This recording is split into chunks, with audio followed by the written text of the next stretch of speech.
back, but Falcon have always been able to come back. Dax, Spear of Alpha defensively, the diversion was perfect from Hoon.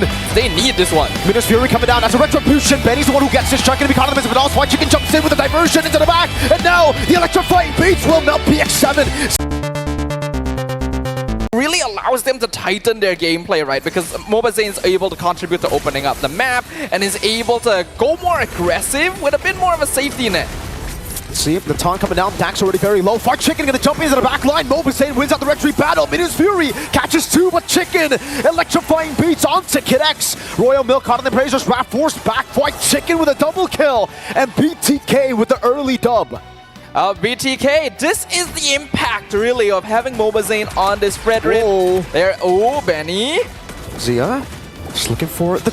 oh man, diversion, glorious pathway. Benny still surviving for a bit, but Hoon deals the final blow to take him down to the bottom lane. Not just possible to set up space for Zia to get these stacks on Granger. And usually you would say, you know, with a lead like this is great, right? I mean, Falcon is it's going to be tough to come back, but Falcon have always been able to come back. Dax, Spear of Alpha defensively, the diversion was perfect from Hoon, and they get the collapse. It's just so coordinated by the Bloodthirsty Kings. PX7, good Terrify there to stop Mobazane from getting a pick. Probably Chicken off top in a 1v1, popping an electrifying beat, solo kill by Chicken is on a killing spree. BTK are feeling themselves right now, ladies and gentlemen. This is a team that wants revenge for what the Burmese have put them through in previous international stages and wants to show the world that they are capable of easily making it into another M-Series knockout stage. You can tell that they are in their comfort zone. The connection, the communication, the timing. Great Eternal Guard from PX7 there to stop whatever BTK was planning, but they still get the prio, and Zane's on the turtle.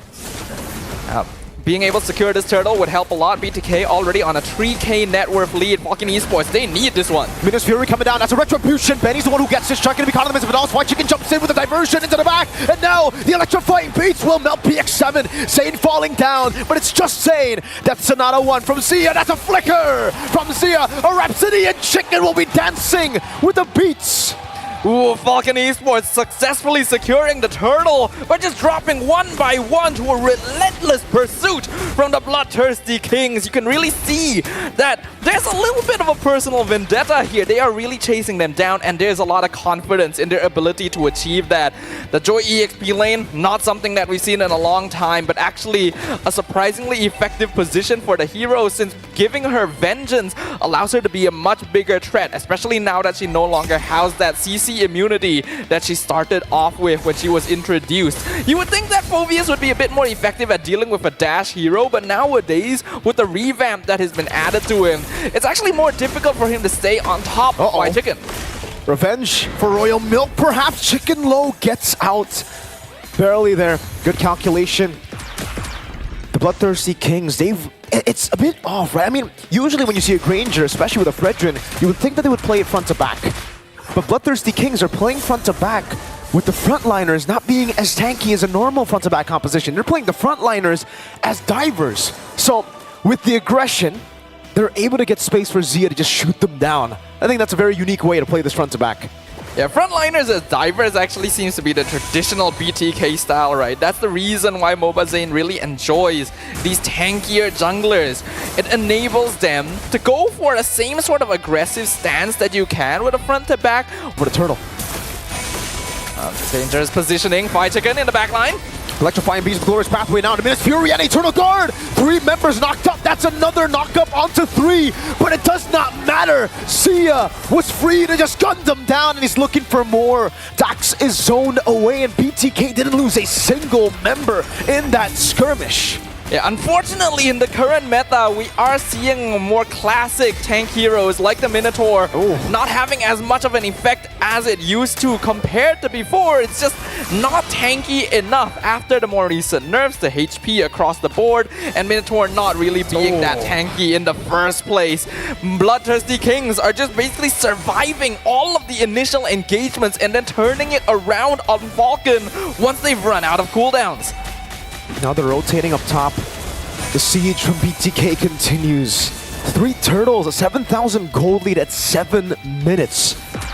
So far, the Bloodthirsty Kings have been able to actually get Zia into a spot where he's literally just snowballing. And we know the Granger is already a threat, right? I mean, if you're not snowballing, if you're just equally trading and equally scaling with the Granger, stacking up is already going to be a big problem.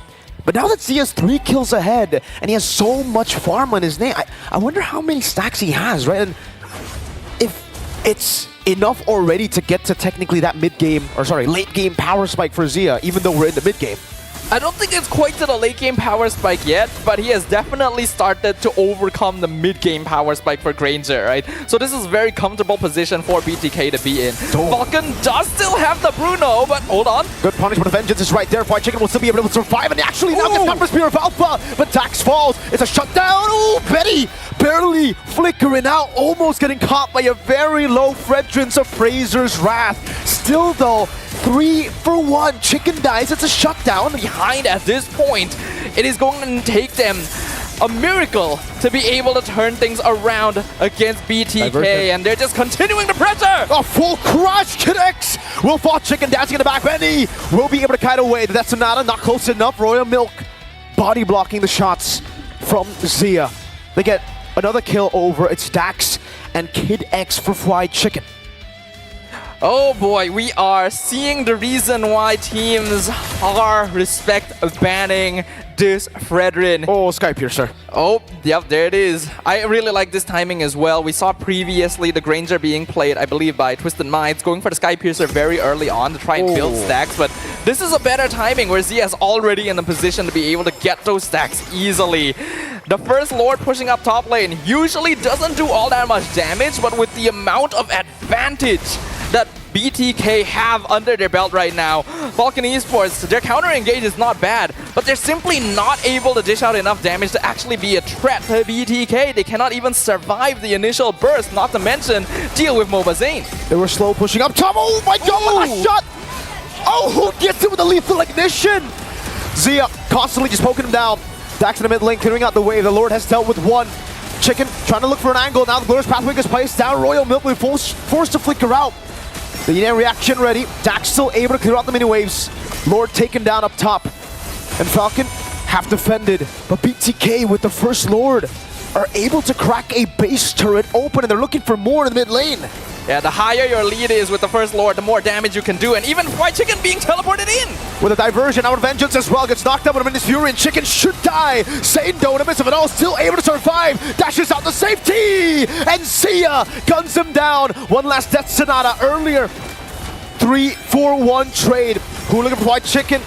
And now it's going to be Benny gunned down again. Zia with a Sky Piercer. 11 minutes. And BTK take game 1. Living up to their name, BTK is bloodthirsty for revenge. Need me to make the play? Absolutely. But if you give us something like Hylos, my plays aren't crazy, but I will make sure I will get you over that finish line.